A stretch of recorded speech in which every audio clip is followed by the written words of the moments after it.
I have a dream. I have a dream. I have a dream. I have a dream. I have a dream. Mandate.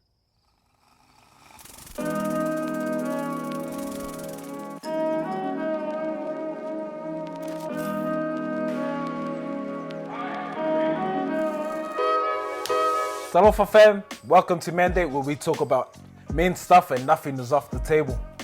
As you can see, we are blessed to be back in the studio, coming out the other end of lockdown, and we have some exciting things in store for you. And also thank you for the comments and your feedback. We really appreciate it, guys, so please keep sending them through. Today we'll be talking about goals versus dreams, the importance of both and why they should be important to you. So stick around, family, as we unpack this here, brothers. Let's go. Let's go.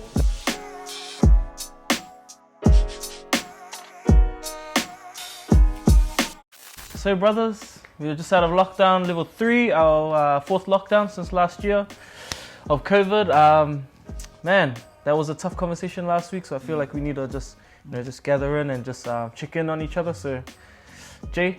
I was sort of trying to avoid eye contact, so like, don't choose me, I'm that kid hiding in the back. Lockdown this time, I think the last time we had the discussion, because we were just going into lockdown, I was feeling pretty hopeful, so I was just like, cool, this is cool talking about it. And I left that discussion feeling really inspired and motivated. But man, by about Friday, I was just like, death by Zoom meeting. Like just the amount of Zoom meetings is just ridiculous.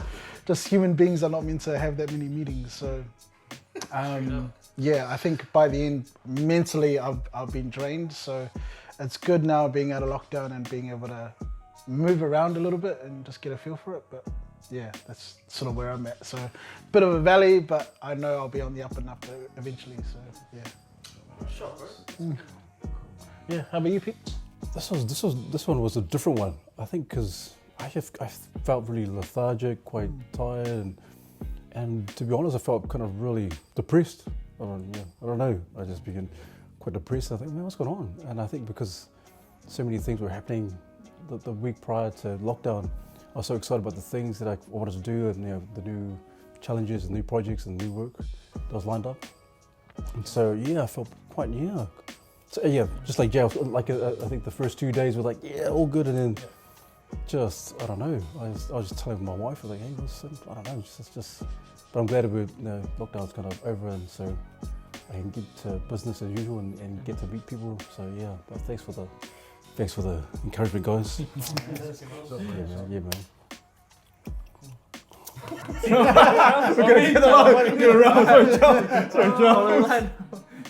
Yo, when we checked in, I was like, Jay, feeling hopeful and it was all good, and then got to about Thursday, shucks, I wanted to throw my laptop in the rubbish and I was getting cabin fever. I think I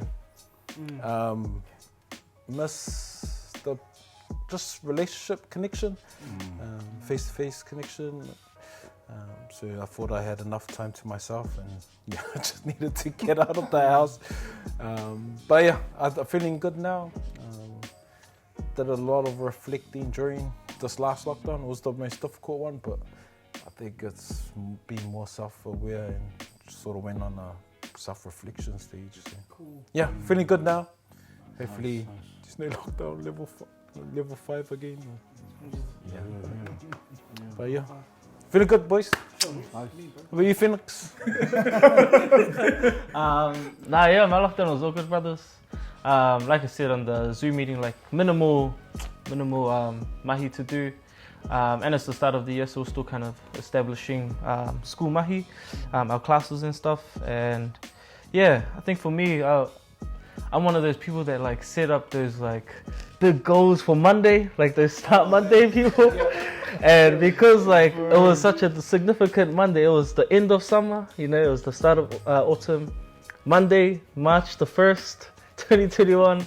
I don't know, I feel like the summer rave was all finished and it was time for me to really knuckle in, but because I failed to prepare, I had to prepare to fail. And so I'm just being straight, and that was me setting my pedestal this high when my actual faith was like not cutting it, so yeah, it was a week of rest, but going back into work today, starting the week off strong, and just just just keep going, just keep pushing through and keep trying again, reflecting on what went wrong.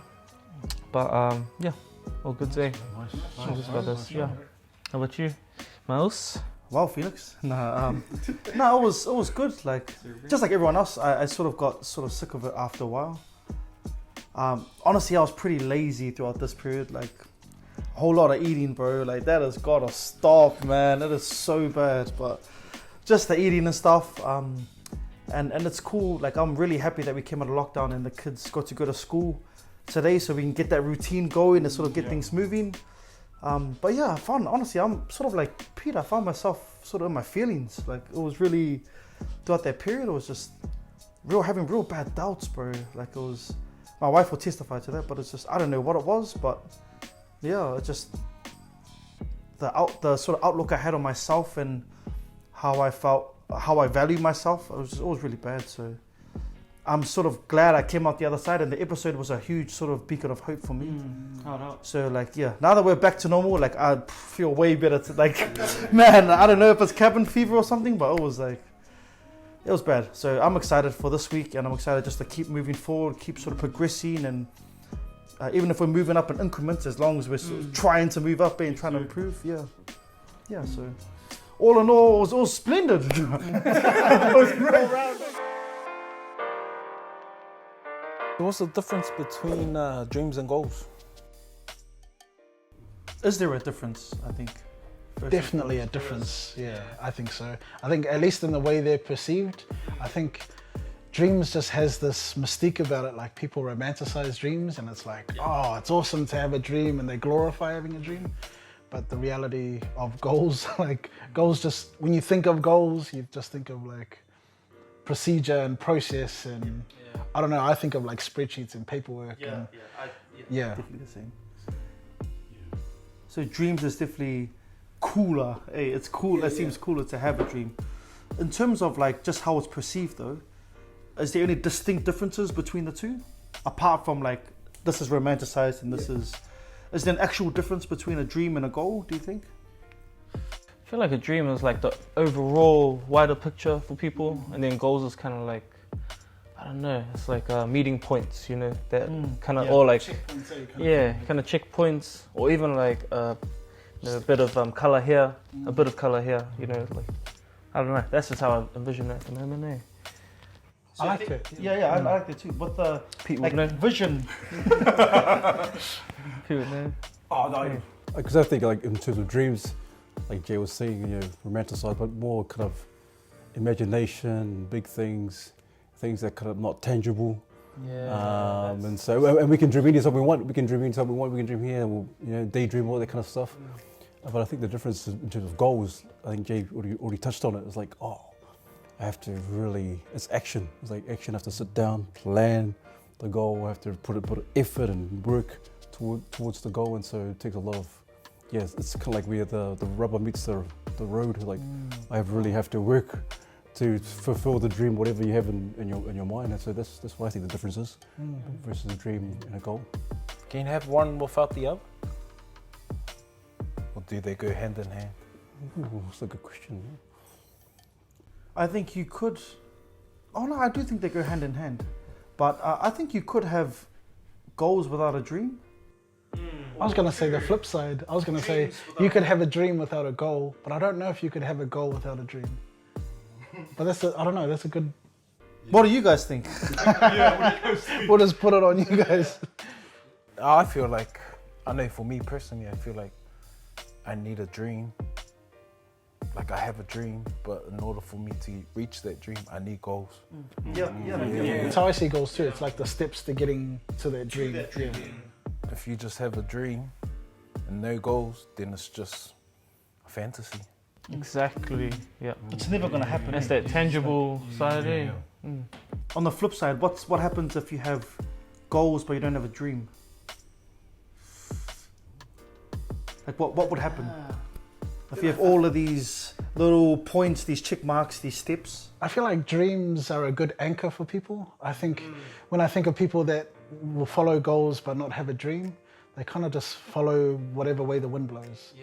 And so they kind of go the way of the world, but you kind of get lost in this journey of nothingness Whereas dreams, I feel like having a dream is so important because I feel like it grounds you or grounds your ambitions to who you are, like, and it's really telling about your personality and your dreams and your ambition and all that sort of stuff, and a lot about your character.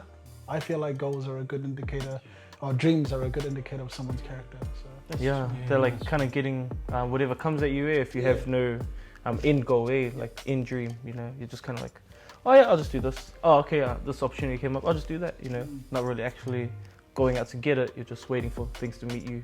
I always feel like the dream, like these mini goals that you have that work toward the dream, are dictated by the dream. Like all these little, if I want to be, say, a superstar actor, I need to audition for 100 commercials within the year and stuff like that. Right. But that goal that I have to go for 100 commercials is dictated by that dream of wanting to be a professional actor. So it's sort of like when you make a business, they tell you to have like a vision statement and a mission statement. The vision statement's like the overarching sort of vision of the company. And the business statement is like the thing that actions that vision and puts things into perspective and in its rightful place. I feel like time's a big factor as well in terms of differentiating the two. With dreams, it can be open and essentially they're like something you'd like to do in your lifetime, you know, but you won't set a deadline for it. But goals typically have some sort of time-sensitive aspect to them. Yes, sir. And the goals do bring like you talk about deadline. The goals, if you have a dream, so the goals can help you in terms of, okay, this is the deadline. I need to kind of strive for the dream instead of like you're saying, I got a goal. I'll just be like the wind tossed to and fro. It's like, okay, but if you have a dream, you're like, okay, this is the goal. There needs to be a deadline in terms of goals. And you're saying steps here and there. So, and coloring, like you're saying, coloring those little steps here and there. So it's interesting you said about goals. Like, can you have goals without a dream? It just feels like it ends up being chores. I don't know. Just, It kind of does. I don't know. Yeah. It seems cold. I don't know. That's the impression I get. If you have goals without a dream, there's no purpose, no drive behind it. It's like you're just ticking off these goals because you've put these goals in place. Like you're for the sake of doing it. There's no actual end sort of vision you have in mind. You're mentioning before about visualization. I don't think we were filming at the time, but I think that's sort of the idea and the purpose of dreams, eh? You have to see yourself. If you want to be in the NBA, you have to see yourself in the NBA. That's your dream. And then, okay, I got to make 100 free throws a day. I got to do this, and that. Like all these goals sort of help you toward that. I feel like a dream, like I'm talking about that, like a dream is kind of the image, you know, the end goal image. It's stagnant. It's static. Whereas goals are kind of in motion. You know, it's what you're visualizing yourself doing, not just like, you know, like visualizing yourself like this, you know, like writing a goal, or like visualizing yourself mid push-up or something. You're actually visualizing yourself doing all these little small steps that kind of work towards this image kind of thing.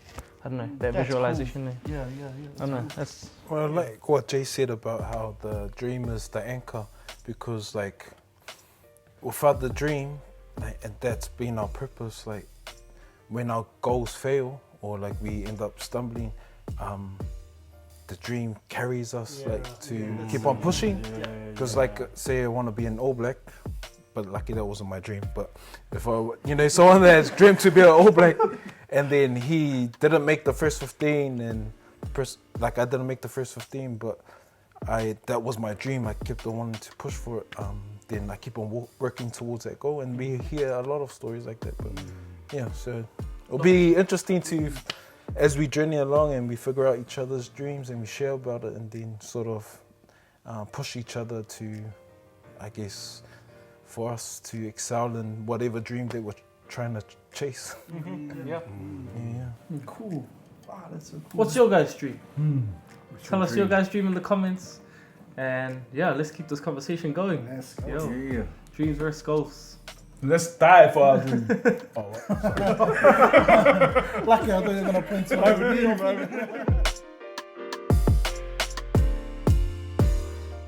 I mean, still dreaming? A man still dreaming. Wet dreaming? I don't know. What do you guys think? I don't know. It's funny. The way that question was worded made me think like modern men are still sleepwalking.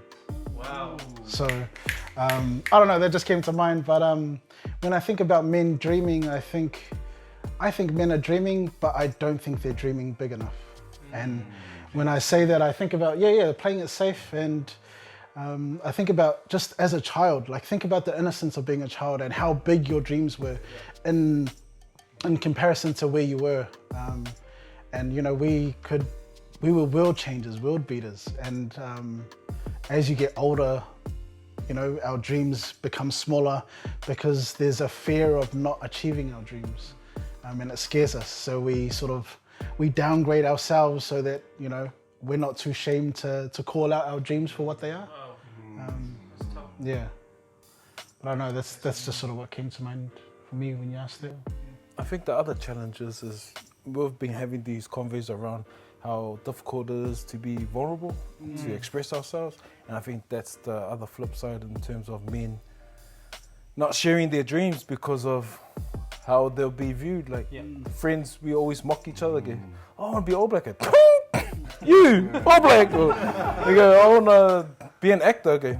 Bro, you can't even do local kamaiki. But you know, like I think it's that fear of other people's opinions. And shucks. So I didn't even think about it.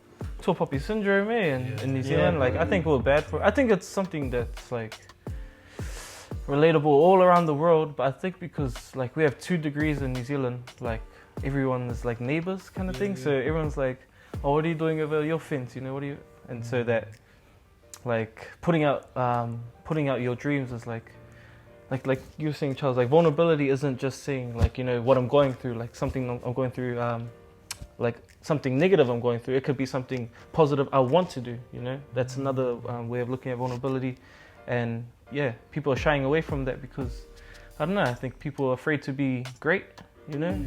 You know, and that could be because of the limits that are set on them from, I don't know, other voices, you know, their parents, or even just seeing their parents' capacity in their life and saying, oh, there's only how much I'll hit, you know what I mean? And bit tough, eh? Yeah, that's true. Do you think because like there's like a ceiling, like if there's a ceiling, there's like a cap, like oh you can't dream this, you can't go surpass this or go past this, and you get this tall poppy syndrome, and people are like oh you can't do this, and so we can like settle for less, like Jay was saying. So we think oh that's just the way it is. We just kind of settle for less because everyone's kind of shooting each other down. You can't go past this line because you're considered. And I think that's it. Like you touched it, Phoenix. You said that a lot of us don't want to share our dreams or because people look at us like, oh, who is this guy? Who does he think he is?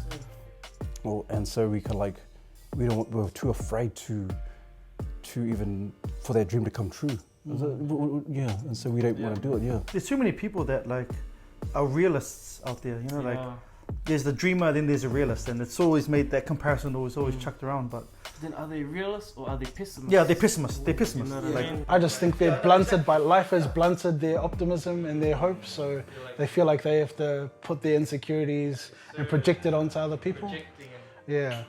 And that's a tough one. and obviously I think like what you were saying, Jay, with how when you're a kid you dream so big. Like I mean all of us as kids probably had these crazy dreams, like and as you go older, what happens is you go through life and you get knocked around, you get rejected, you know, the girl that you liked rejects you and you get embarrassed in class and all these different things happen. And so your expectations of what you want to achieve like is like shrinking significantly because you don't want to go through that rejection again. It's that whole fear of failure, fear of being rejected, and fear of people not liking you or thinking you're not good enough or whatever. So.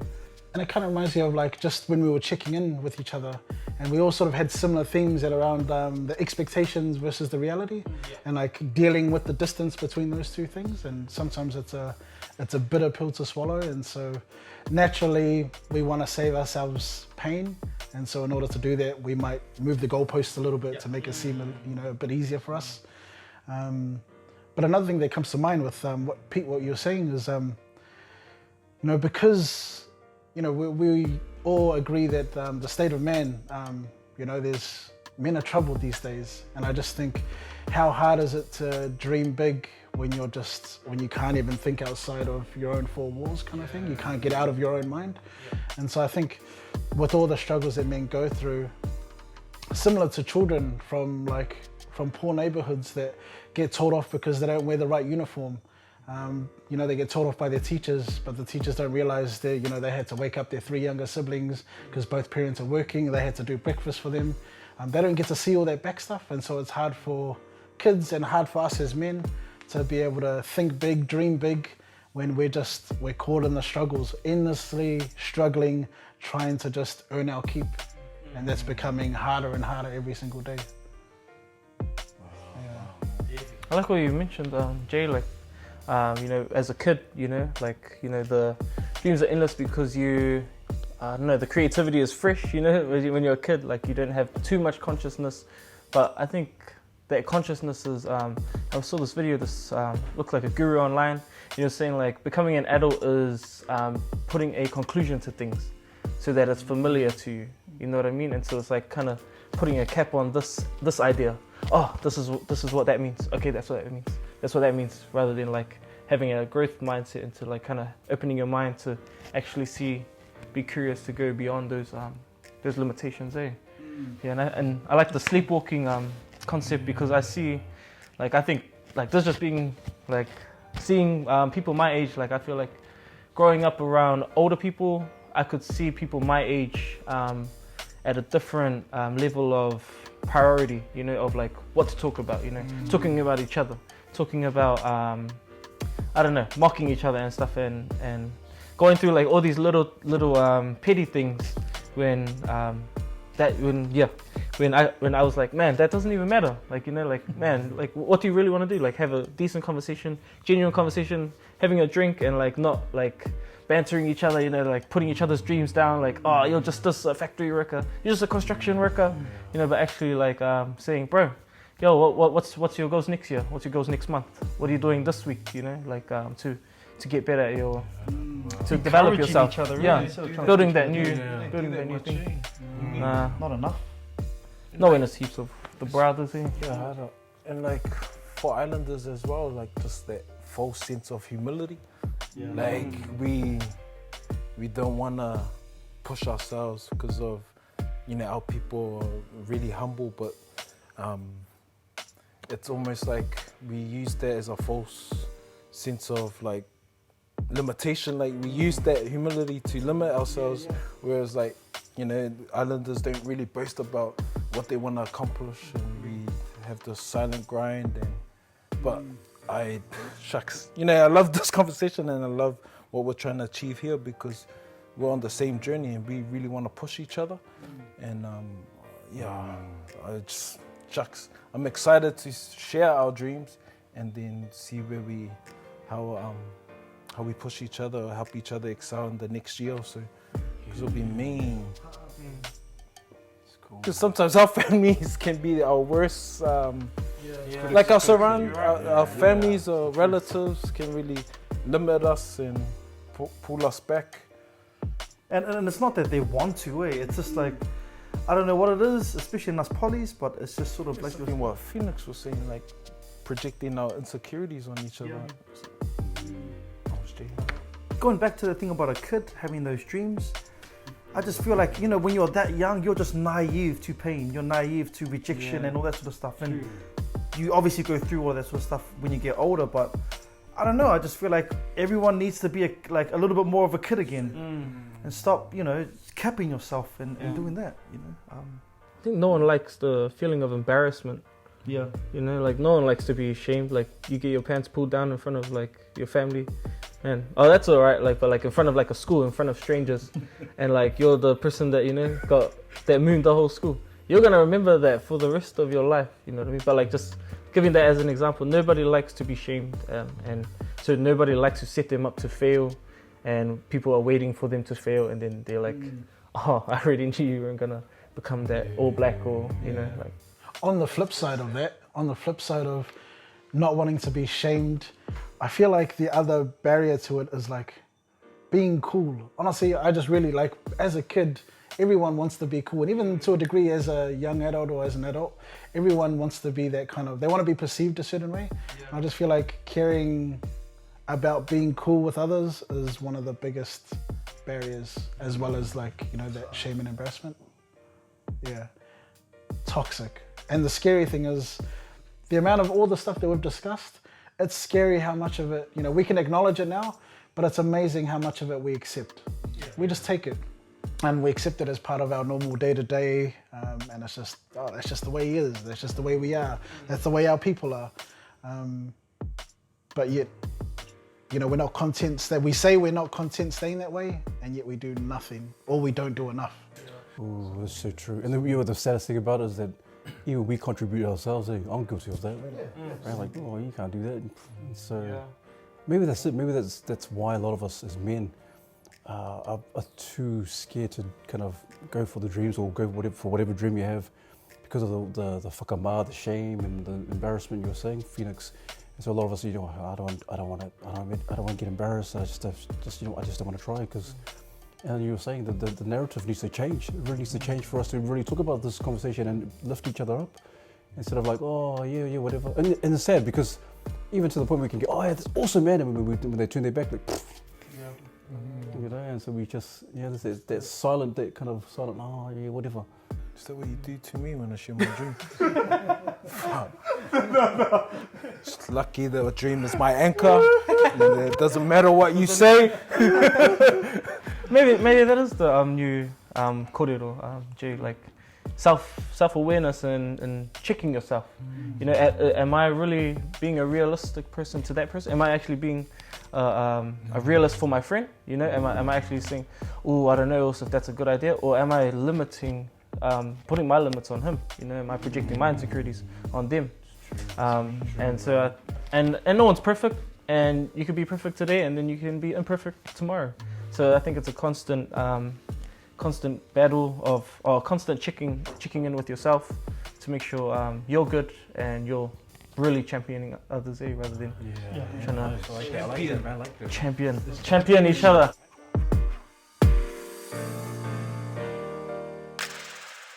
Why do you guys think goals are important? We sort of touched on it before, but you might have that big dream, but it's just airy-fairy. It means nothing because it's so far in the future. You've got such a long way to go that without these little steps, you're never going to get there. If I want to be an All Black, and what am I, like 27, overweight, like unfit. If I suddenly decided I want to be an All Black, I mean, where do I start? What do I do? How do I become an All Black? How do I get good enough to become an All Black? How do I trial to be, like, there's all these different things. I mean, I have to be fit enough, I have to be strong enough, I have all the right skills. I have to be making these goals to be able to become an All Black. Right. So it's important to have that dream, but I feel like without goals, you're just going to be disappointed. There's no two ways about it. Yeah. Goals keep you accountable, eh? I think they hold you accountable and they force you into action. I think you can have dreams and they just exist, but goals compel you to act, or they should compel you to act. So it would be important then to make sure the goals you make are the right kind of goals. I'm guessing you don't want to make them too, I was just gonna say, you're touching on something really important, because I think sometimes when the going gets tough, we often set goals that are too easy for us to achieve. So we can say, hey, we've done it, we can sort of use it as bragging rights, but goals are meant to be challenging. They're meant to stretch us. And so we shouldn't take any shame in not accomplishing goals. All we have to do is refine, refocus, and pivot a little bit. But just you talking about being a rugby player, I think goals are similar to taking steps. You could almost use them interchangeably. Goals are just steps to getting there. Yeah. Because you can have the dream is kind of like the end product. You think, oh man, that's the dream. But the thing with the goals are the steps that teach you, that refine you, they build character. The process, and teaches you like how to wait, how to be patient, all that kind of stuff. Otherwise, you're not going to reach that dream. You're not going to fulfill that dream because you're not ready for that dream, because you haven't learned all these different steps or different characteristics or attitudes. Oh, that's tough. That's tough, Pete. Like, you can't. It's like you want to be a millionaire, but then I give you $1 million today. Are you ready to hold that $1 million? Are you ready to invest it? Are you ready to delegate it to make you even more richer, or are you just gonna go splash it and give it out to, So that's a big, that's mean, like learning the steps that it takes to be able to handle that that platform. Yeah, goals teach you about the cost of what it takes to get those dreams. And so unless you go through those goals or those steps, you will never understand what it costs to be able to accomplish that dream. Yeah. That reminds me of like a parable sort of anecdote that I heard a long time ago. A really, really wealthy man has a son, and he tells his son, look son, everything that I have will be yours one day, or the property or the money, the status that I have, but everything that I am, you have to find you have to learn yourself. Wow. So the status is what he has to find. So he might have my cars, he might have my money, but he won't know how to run a company, he won't know how to use that money to do good and all that sort of stuff. That knowledge and wisdom, yes. That comes through hard work and through diligence, and I think that is what goals enable someone to sort of achieve and get. It's the transformation, It's the transformation throughout the process to reach the dream. And you, like you're saying, Phoenix, you're not going to be ready. You're not going to be ready if you think, oh, this is the end product, I'm going to go for my dream. Yeah, I'm just going to do it. I'm just going to walk through it and bust through these walls. Yep, I've achieved it. And you're not ready. And so as soon as as fast as you get up to reach that dream, as fast as you're going to fall fell on your face. And I was going to say there's statistics, I think, around people who win the lotto or the lottery. Like those who win the lottery are often bankrupt like a year or two later, because they just don't know how to handle like all that money and the attention that comes with it. It's really sad. Whereas I think in contrast, people who have worked and learned and found a way to become a millionaire themselves, obviously I would assume for a longer period of time they would be millionaires, if not. Yeah. They can sustain it and they can generate, like recreate it. Yes. Yeah. Which shows us that it comes to a point where you really appreciate, you're grateful for the transformation. You actually got there and you appreciate it, you're grateful for it, you reach the dream. Whereas, you're not grateful, you don't appreciate the money, like we talk about the lotto. You don't appreciate it. Oh, sweet, I don't care. Just like if you get a new car, you're sweet. And someone buys it for you, and that was your goal, but someone buys it for you, you're not going to take care of it. You're not going to, as opposed to someone who's like really worked for it and really go for the steps, you're not going to really appreciate it. I mean, going back to that lotto sort of anecdote, if I wanted to be an All Black, say, and my dad was the one who owned the New Zealand Rugby Commission or whatever, there's two ways. So one, let's say option A, I worked hard and I literally got picked to be in the All Blacks. The second option would be I just told my dad and said, Dad, can you put me in the All Blacks? He puts me in the All Blacks. I would have achieved my goal, my dream both ways, but in option A, I would be there and I'm meant to be there. Yeah. I'm good enough to hang with the big boys. Earned it, and you've earned the satisfaction that comes with it. Yeah. But I think on top of that, in a game, I would thrive. I would do well. Yeah. Whereas with the other person, if I just asked Dad to be in the All Blacks and I was in there, I would be mud. Like I would be so useless in the team because I haven't trained. I'm not fit enough. I don't know the techniques. I don't know the plays. So, like even if I got that dream, I wouldn't be prepared. I wouldn't know how to handle it, and I would falter. I would falter under pressure. I just reflecting. It makes me realize that I don't set enough goals. That I've just been a dreamer all these years and just held on to the dream, but never really have I sat down and put in stepping blocks to achieve that dream. And I think this is the first year that I've actually written stuff down and there's been purpose behind it. And so just hearing you guys, I was like, shucks, I didn't even think of that. It's refining, it's chicken point, it's character building. So again, excited for the journey because just learning all these stuff and actually actioning it. I think what you said, Pete, as well, like the tangible side of a goal, it's because you can visualize it, it's right in front of you, all you have to do is just endure it, or go through it. Do it, eh? Yeah, do it. It might hurt a little bit, but it doesn't hurt as trying to go through all these goals at once to get the dream, you know what I mean? Every goal should be, measurable, to be able to attack and still grow through it and then attack the other one. But the tangible side rather than trying to grab a dream. You can't grab a dream, the whole image in one day. Yeah, kind of thing. Yeah, that's cool. It's funny, when you were talking about the journey of, setting these goals, it kind of made me think about sometimes when you have a really cool dream and you're really passionate about it, you have goals that you set to work toward that dream. Sometimes something really, I was gonna say magical, but just something really interesting happens. On your way to that dream, you realize your dream evolves almost. And so you sort of take this departure from the path you originally set, and your dream is somehow bigger and more meaningful to you. But I think that's one of the magical things that comes with following a journey through goals toward a dream, is that you can have that moment of clarity where you're like, actually, my dream's even bigger now. I want to go beyond that, or like pivot this way and try this out. And like, you don't really get that if you shortcut your way to the dream. Like, you miss out on that. That discovery of that, eh? Yeah. I think even then, just with you saying that, I would assume that through, because I haven't actually achieved my end dream yet, but I would assume that as you do make these goals, like you were saying, and you're working through them, even if it stays the same, it's a lot clearer. There's a lot more clarity. It's not so foggy and this sort of like mysterious thing that you want to achieve. You know exactly, I mean, if I want to be a policeman, I would know what ranking within the police that I want to be as I move through these goals. So you're a bit more informed, eh? And yeah, that's cool. So you were saying, Charles, like setting goals. You said you want to like set goals, like actually set goals, or because I don't know. I think it poses the question: is it because as men we're not really good at? It's not about setting goals. Is it we don't really know how to set those goals, or how to plan? How to set goals.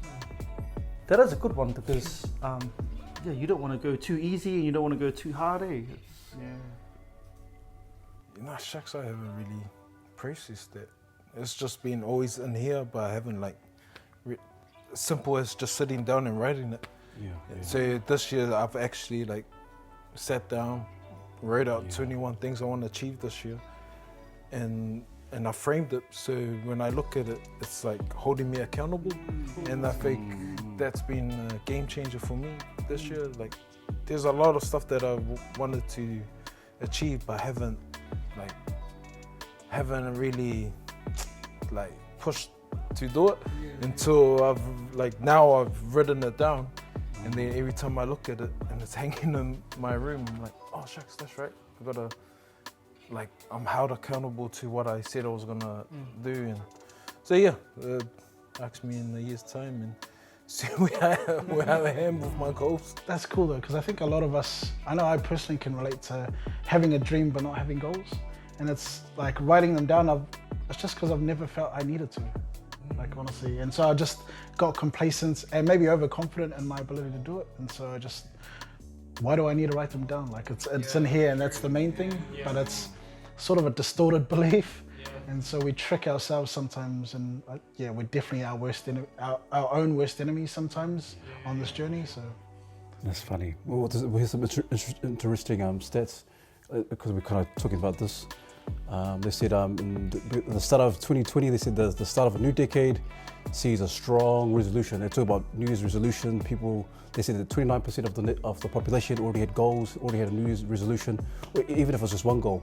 Which was up from the previous year, 2019. They said that it was 20%, but they also said 13% were undecided. They said, oh, I don't have any goals, I don't care about goals.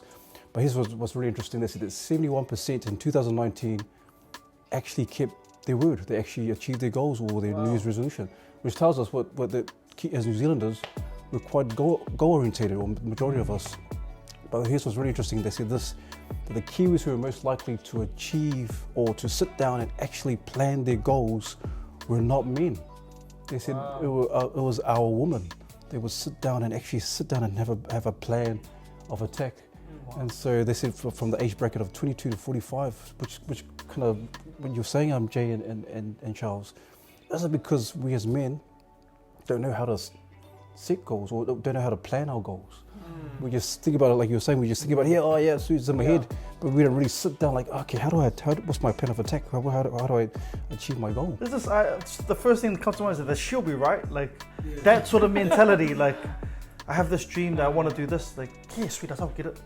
Like, but like you said, not writing it down, I think is a already a big, like, it hinders you.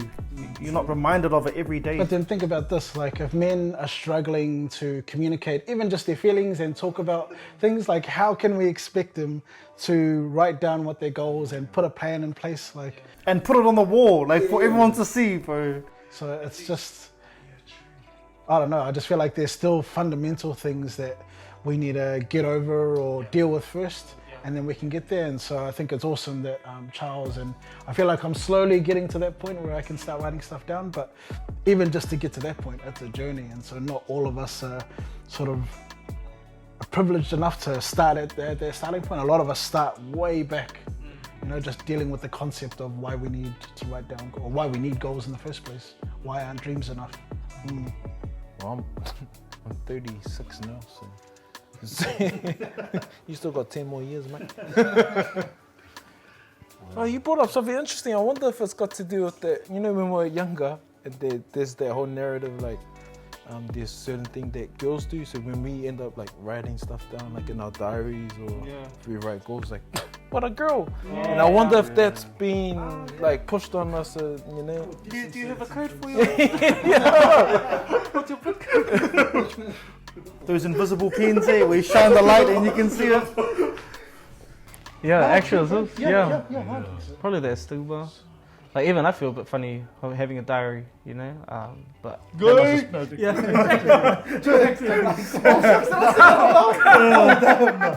joking, bro. That's what we were talking about.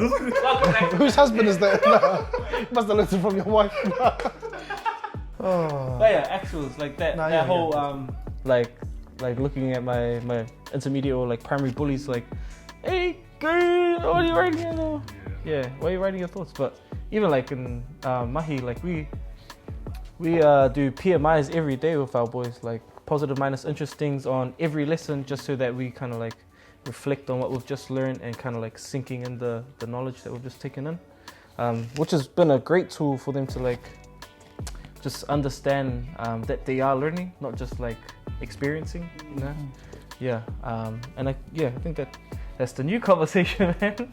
How do we go from being vulnerable to do these actions, like these productive things, and actually setting goals? Because like making the steps towards the goal, not just writing a mini dream, you know, and then like, I can't do it because I don't know how to get to it, you know. I don't know how to get there. Yeah. Another thing just came to mind is like, I think just complacency.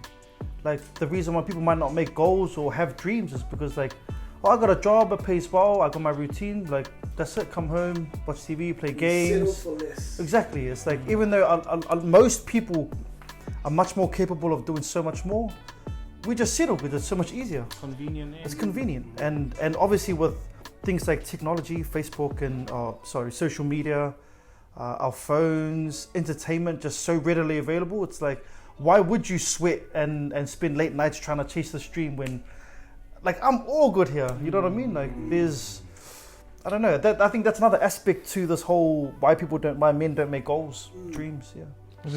We love dopamine. Yeah. We don't search for serotonin. Hey, you know? We want that quick fix, not that like long-waited fulfillment, you know, of like achieving those things. Man, it sort of just reminded me. It reminded me of I had a conversation with Pete last week, and I sort of talked about this question that I've had since high school. I never had an answer for it until just recently, like since doing this and like really learning about myself. But the question was, is it better for you to do something you're talented at or do something you're passionate about?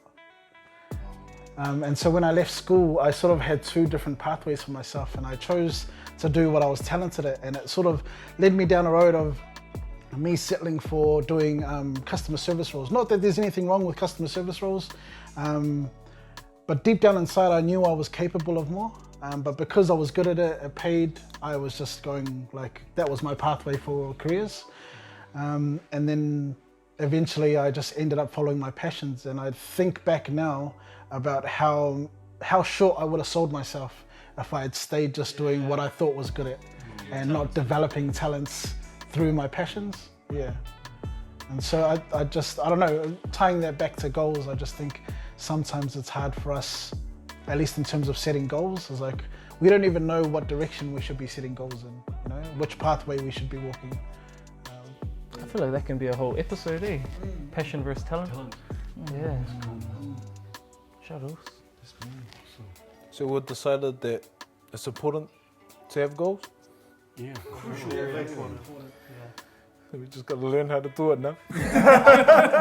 Easier said than done here. So help us out, fam. Yeah. On this journey, trying to figure it out. Dreams, goals, how to get there.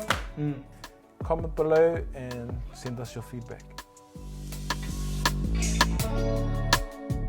Alright, so we've got a list here of the 7 most common reasons why people fail or give up too easily on their goals.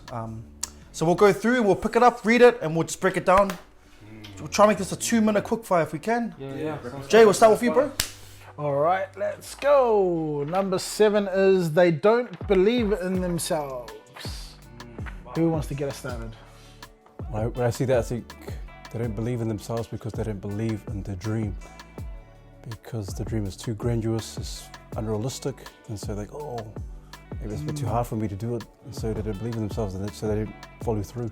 That's what I see. Yeah. To segue on that, I think the other thing is they don't believe themselves as worthy. They don't think they're worthy of chasing that dream or chasing that goal.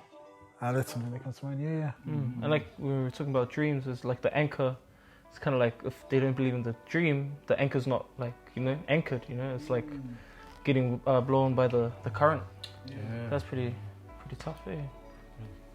Yeah, I think of that, Barry. Oh, sorry, Brad. No, you're good. But you can wait after me. But Payback. when I think of that, Barry, I think of like just self-doubt, like just having low opinion or just,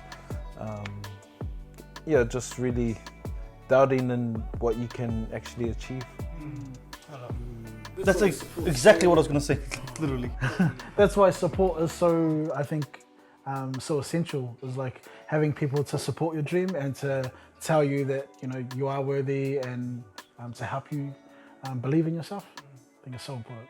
So what about people that don't have that? They're in broken families, not supportive family in their dream, or their dream is, the family doesn't think it's worthy of them trying to chase it.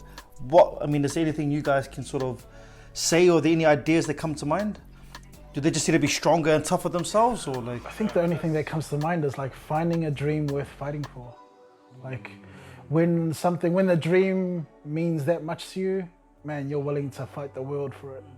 And so I don't know how, in reality, I don't know how easy or achievable that is for someone that comes from that background, but that's at least the first impression that comes to mind for me. A friend told me this quote, like, if your why don't make you cry, you gotta change it. Yeah, that's a pretty tough one, so, Mean. Shock, guys. Nice. I feel like that was good. What's next, Pete? Yeah, Pete.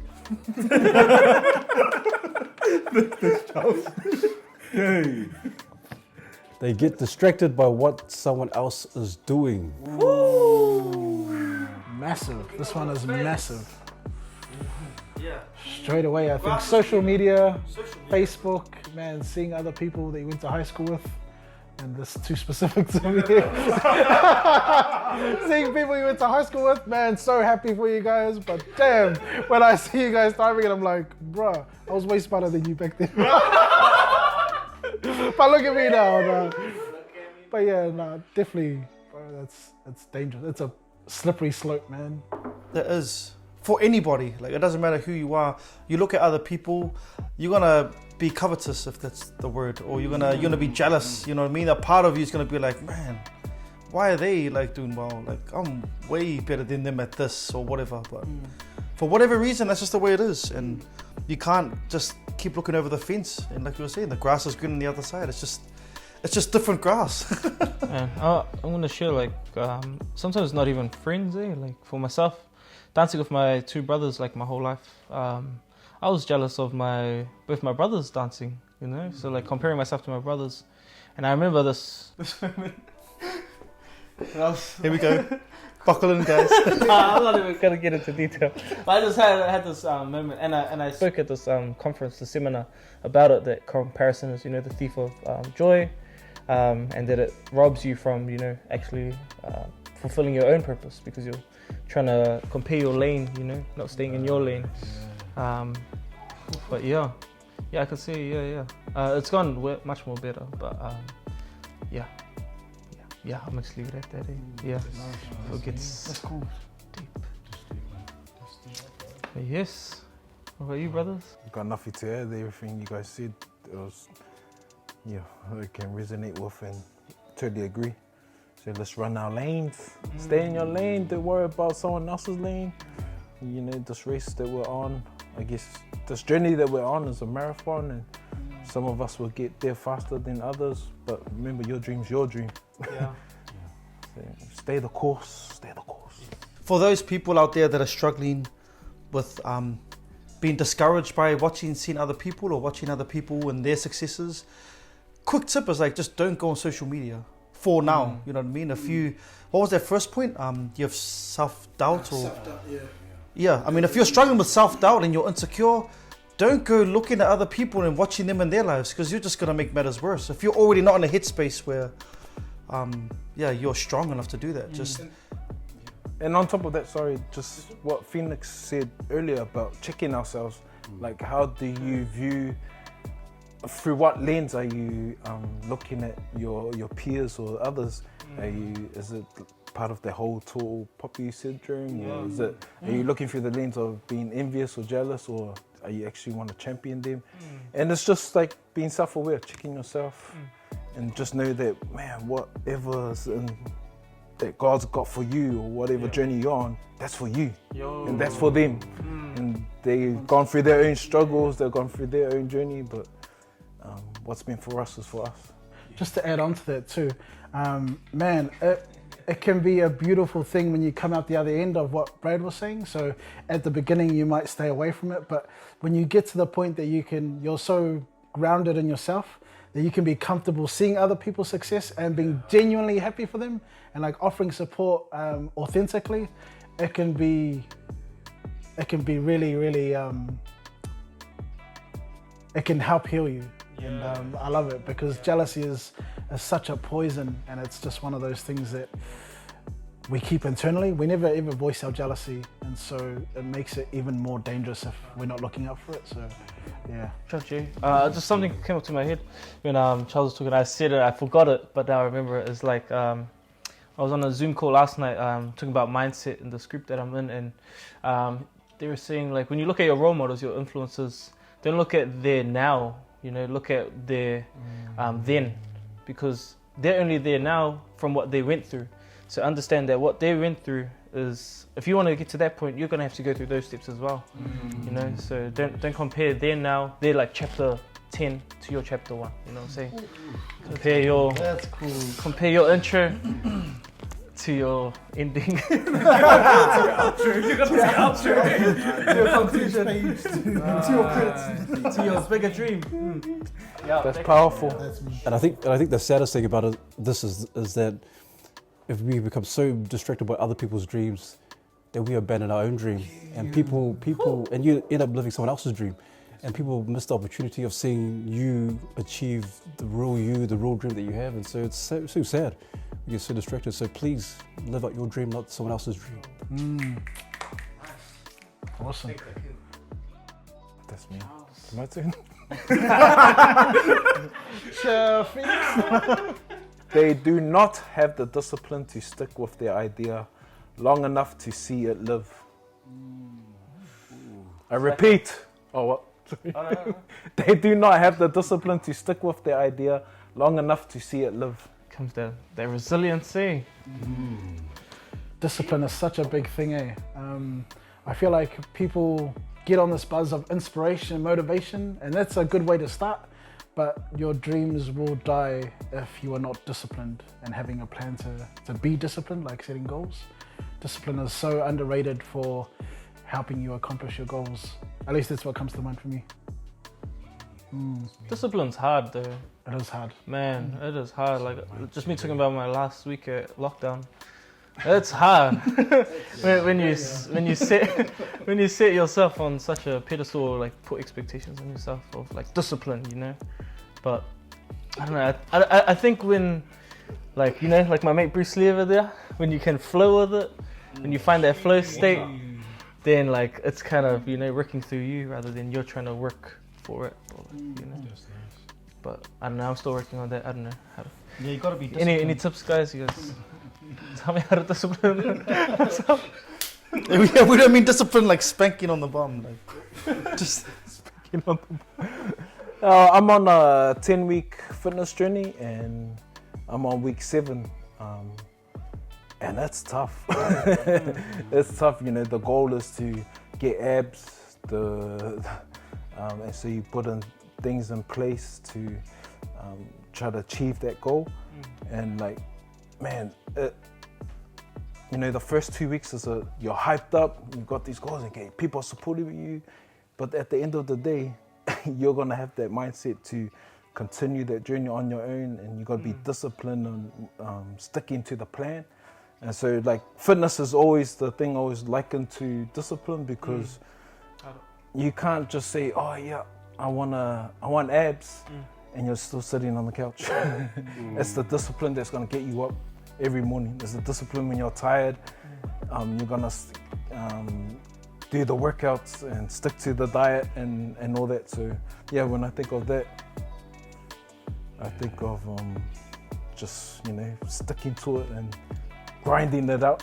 What was your week 1 energy and motivation like compared to your week 7? Man, the week 1, 2, man, it was all hyped up. I was like, yeah, on fire. Then week 3 it started to fizzle out. The novelty wears off. Harder. But it's just through that process, like, okay, this is the goal.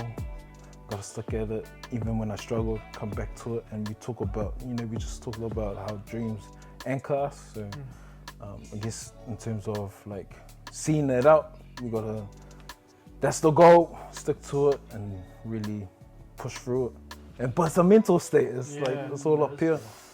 That's why it's important to have a dream that you believe in or you actually want to achieve. Yeah.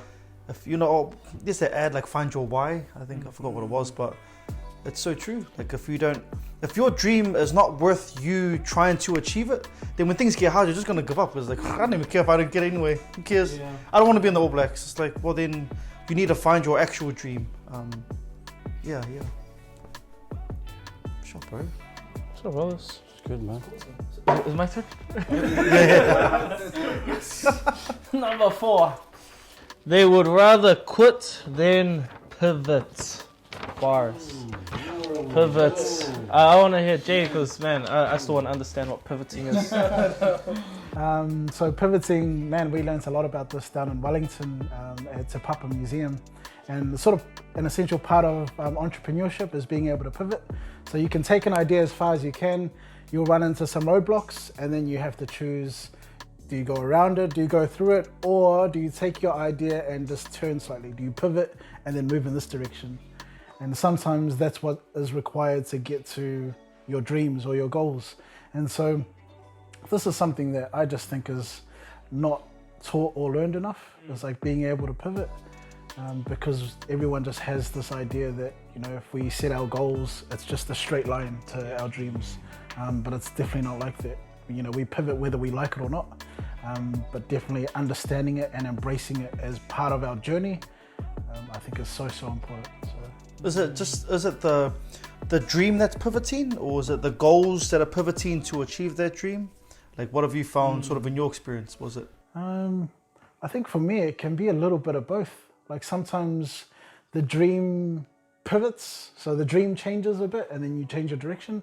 But other times it's the dream stays the same, but the goals pivot. And so you kind of have to go zigzag almost to get there. Yeah. And you'll find that sometimes there's learnings that you will only find if you pivot, if you take the long way around, compared to if it was just a straight shot. So sometimes you need that journey. Because it's sort of like taught that there's only go if you give up, either just turn around and go back. Yeah, like there's only either that give up, or like go to a roadblock, you can only go backwards. So do the 100% this way or just like completely the other way. Yeah, not like. But there's what you're saying is with this whole pivoting business is you got to sort of navigate around these problems and find a way. And sometimes the dream changes, sometimes or it evolves, and the goals essentially would follow that suit. Yeah, so the way forward can look anything within 180 degrees. That's technically the way forward. That can be the way forward. It can be any which way you want. And so you're never ever tied to one path, you know? Yeah. Cool. This can be a course. This can be a course, man. This was for free too, guys. I ain't charging you for this. That's cool, man. That's cool. Any other thoughts, ideas? Anything come to mind? Just thinking about like in boxing, you do a 1-2 straight, then you have to pivot for a hook. So to break free, you got to pivot. You went to the park on Friday? Oh, that's my dad. Cool. No, mean. All right, I'll hit the next one. They mistake failure for lessons learned. Phoenix had a mean quit on this. They mistaken failure for lessons learned. You know, you get a dub, you get a win. I think the new saying is if you get an L, you get a lesson. No, you don't lose if you learnt from that mistake. So I think that's the new conversation, the new mindset. All around. I think it's big in basketball as well, like NBA. You know, like they always go back to the drawing board. LeBron's big on that. You know, like just going back to the court. You know, back to the practice, back to training, and just refining. Just keep on refining. And oh man, there's this cool quote I heard this week was like there's two different there's two different hard in life. Like there's a going for something and trying, and that's hard, or staying the same and being complacent and being comfortable in where you are, and that's hard also. So it's kind of choosing which hard do you want to go through, which difficulty do you want to go through, and which one are you going to be most proud of at the end of it? At the end of the day. That's cool. It reminds you of the whole like Thomas Edison, inventing the light bulb. We went through like 1,000 or different 10,000 failed attempts at making the light bulb, and then he eventually made it. But he didn't fail 10,000 times. He found 10,000 ways which not to make a light bulb. So it's just the way you look at it. It changes. It's funny because the way you view something or the lens you view it through really distorts how you perceive that thing. Just the same way certain words can give things a sort of a different shade, or can paint it out this sort of way. It's the same thing. So if you fail at something, it's fine. You know how not to do it. Try again. Go a different way. It's hard when people don't try though. Like they didn't even give themselves a chance to attempt. And so that's like they're failing before they even fail. You know what I mean? Never try, never fail. Yeah, they're afraid to fail, and that's a hard place to be. If you need some help, man, message us on ways to get started, or Man, I'm really passionate about changing how we perceive failure, because similar to Pivot, we learned down in Wally that failure is absolutely necessary for our success, and so really we do need to embrace it. And perhaps it's tied to my faith a little bit, but there's this quote that I've tried my best to live my life by, and essentially it's look for the lesson. So in every interaction, in every failure, in every success, it is always about looking for the lesson, because that's I feel like that's what God is trying to teach us, or like trying to teach me personally. And so I try and have that attitude when I think about my failures, is that there's always a lesson there for me to learn, and I'll come back stronger because of it. So it's cool you say success as well. It's like you're learning through success, not just like getting there, winning, and then you're like, I did it, it's done, and not taking anything constructive away from it. Awesome. Kind of reminds me of, was it Albert Einstein? What's that quote? Oh, you would know, Jay, or maybe you guys will know. Was a quote: insanity is what is doing something the wrong way and expecting different results. Or and so like you were saying about pivoting and failure, it's in terms of reaching the end product, the dream, then we keep going and it's just too hard because we can't pivot, or we're not flexible enough to pivot. And so we think, might as well just give up because it's not working the way I want it to be. Yeah. But they're just trying the same thing over and over again. They're not actually, that makes sense. It's amazing how many times we actually do that in our lives though sometimes. We're all so guilty of like doing the same thing and being like, man, it's just not working out for me. But the exact same thing, of course it's not gonna work. Wow. That's cool. But I think with failure, quickly, one last thing. It's important that we go through it because we need to develop like thick skin. We need to have resilience, because if you only ever win, the one time you ever lose, you'll break down. You're gonna crash so bad. So we need to be failing more often, and we need to be conscious of it though, so that we know, okay, I did this wrong. I need to alter. I need to adjust, and I need to pivot maybe. Yeah. That's cool, man. Jay, do you want to kick off the second to last? Number 2, they care too much about what people think and fear judgment and failure. You've kind of touched a little bit about that, Care too much about other people think. I tell you what, guys, this is one that kind of really speaks to me, man, because like you were saying, the validation, like we want people to affirm us or give us the approval that, hey, this is you're on the right track, and even to the point where it could be we could be going the wrong way, and people still patting you on the back. Yeah, it's cool. Or detrimental to because we care too much what other people think about us, and also the fear of judgment and failure. So It's almost like giving them the paintbrush to paint your dream, in a sense. Could you take it off? So you just have to knock here. I mean, essentially, you have to just block other people out. Be secure. And yeah, I think that's the other thing. It's okay to let people talk to you in that, but you have to have that fortitude. You have to have that mental fortitude, eh? Cool. Last one. I think last one. Lucky last.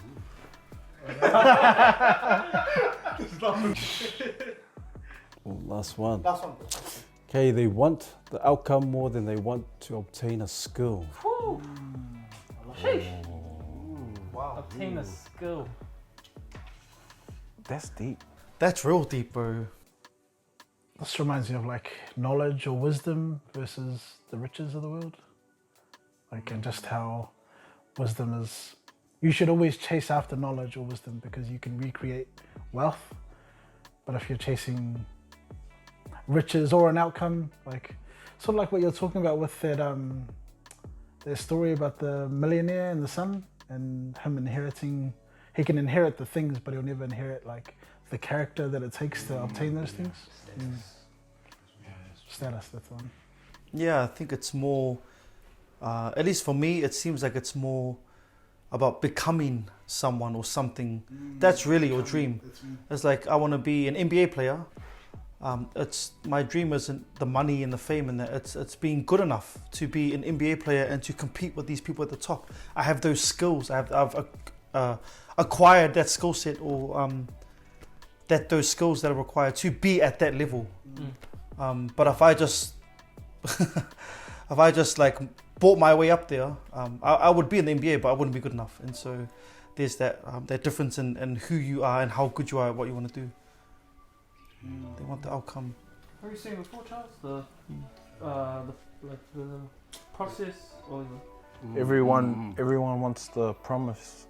Everyone wants the promise, but doesn't want to go through the process. So like we always look at the end result, but not willing to go through the process to get there, and it might be hard. Like someone might want to be the All Black, but not willing to get up every morning and obtain the skills like to get there. Or I might want abs, but I have to obtain the skills of how to lift, how to get the right diet plan, like go through the whole process to get to what I want to achieve. So that's me. I think Kobe's like number one for skill, you know, like how much Kobe practiced, like would get his 1,000 shots a day. Like, man, imagine that. Like to practice 1,000 shots per day, before games. Like Shaq's getting his shots up, and just to be great, you know, like the cost of being great. And Israel Adesanya, you know, fighting the weekend, man, dare to be great. Like he just took his first L. his first lesson, but the way he carried himself, the way he carried himself through that, and said, Shout out to it is what it is. Izzy. Yo, Izzy, man, If you're watching this, Izzy, you can be our guest on our that. Carlos. even you, Carlos. Hard out. Lessons learned, man. 100. So it goes to show what the cost of being great. You know, you're willing to go through that payment, eh? You're willing to pay for it. That's me. And that's someone who doesn't neglect the learnings, eh? Like you talk about Izzy, you know, he goes back and says, hey man, I'm glad I lost to Jan. I'm happy that he was the person I lost to. So he's embracing the journey, he's embracing the setbacks and also the learnings. And so that's cool in terms of, that's someone who's got a strong, or just like you're talking about, fortitude in terms of mindset. Man, you just can't neglect the learnings there. And so props, man, props to. Also made me think of wanting the outcome more than the skill. There's, I mean, I don't want to generalize it, but in this day and age, there's the whole like short attention span, instant gratification. I want things now. I want now. I'll literally pay for it later if I can just have it right now. Like, this is the opposite of that. This is working hard and building your way up to that point where you get that final outcome. But that's as a result of hours and hours and hours of work. So it's just it's reversed to just the way the world is now. So that's why it makes it so much harder. Man, just adding on to like barriers in general, like I think a big one for our people is like not like putting your average on society, you know, of like where you fit, and like becoming that victim to the average.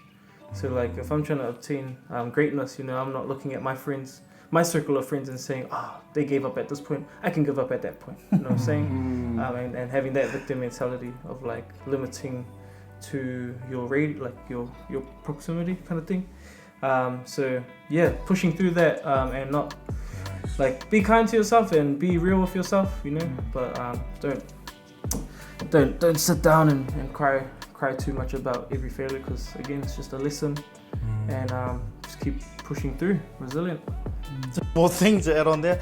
Quentin Tarantino, the director, writer guy, he has such a cool, there's a cool take he has on it. He says, you know, if you're in a group of losers, but you're way better than all the losers and you're following your dream a lot more than they are, but you're still mucking around and stuff like that, you're just a big fish in a little pond.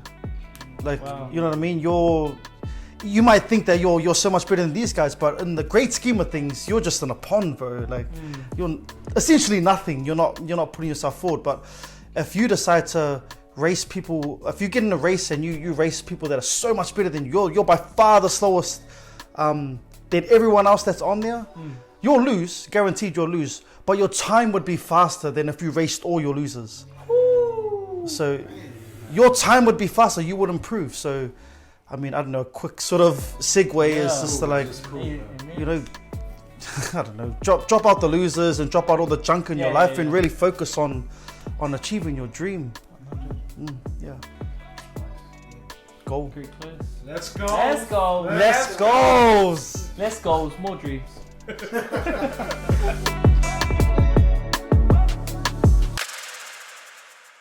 What I found out very successful for myself is that having at least 3 goals. I think 3 is enough for you to remember, but not just writing down the 3 goals, but also having 3 habits that coincide with the goal. And I think the three habits need to be habits that you know that's going to really help you to achieve those goals. And so it's taken me several hours just to nut out those habits. So it could take you a few hours, and so I think finding the right habits that fit the certain goals that you have, and ensuring that, hey, these habits are really going to help me to bust through and achieve those goals. So that's what's really helped me thus far. Everyone's just waiting. I'm still trying to still trying to process it. But when I guess my how-to or my tips for sort of dreams, I think, at least for me, and it's probably because this has been my most recent struggle, but find your compass, find your values. I think even just that is hard. But once you hash them out, the dream will not only become clearer, but the pathway to get there will also become much clearer.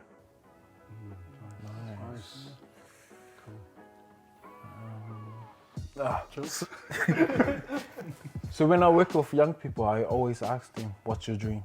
Or where do you see yourself in 10 years? And for a lot of, especially when I'm working with youth offenders, they don't know because of their environment and their circumstances. So a lot of them is like, oh, I don't have a dream.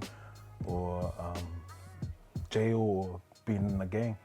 And so it's around, so I help them navigate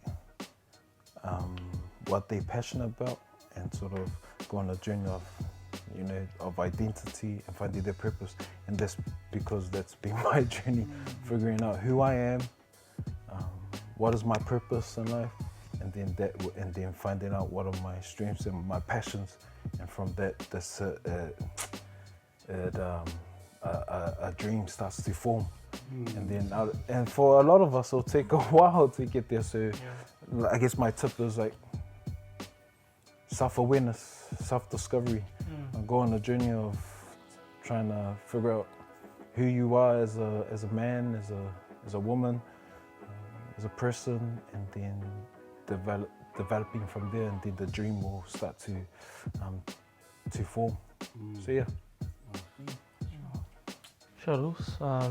For myself, like the brothers already covered a lot of it, but if I could add on to that, it'll be, you know, be cautious of who you tell your dream to, you know, like who's really in your corner, and just also, yeah, if you don't have to tell them, don't tell them, you know, just keep it within yourself, because then you can judge yourself on how you do, and then you can, like, you know, pick yourself up, because at the end of the day, it's gonna come down to, you know, how secure you are in yourself. So going back to, you know, self-discovery and what works for you, and don't force it. You know, let it flow. Let it flow. But I'm still working on that as well. So it's a process. Yeah. Cool. Everyone's pretty much already covered it, but I don't know if there's one thing I can say. It'd be to try and be a kid again. Like, dream big, you know, don't put a cap on yourself, don't limit yourself by what the world thinks you should do or what you're capable of doing. Even your family sometimes might put a cap on you. I think just be a kid again. Who cares what people think?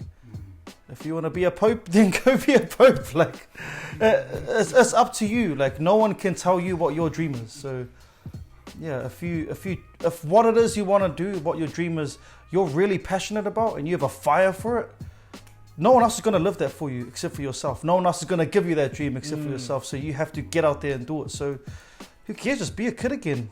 Be naive again. Let's not let reality and that sort of attitude sort of bring you down. Shaw fam, thanks for tuning in. Hope you enjoyed that Tala Noir. Thank you to all your guys' support, all our people that have followed us thus far, all our 1,000 followers and likers. Thank you guys. We love you. Thank you. Guys, if you have a dream that you want to share with the world, send it to us. We'll share it with everyone that we know. All the best. Chevano. And also, please like, share, and subscribe. And please tag all your friends, your aunties and your uncles. Yes, and your neighbors and your dogs. And your wife. Tag them all.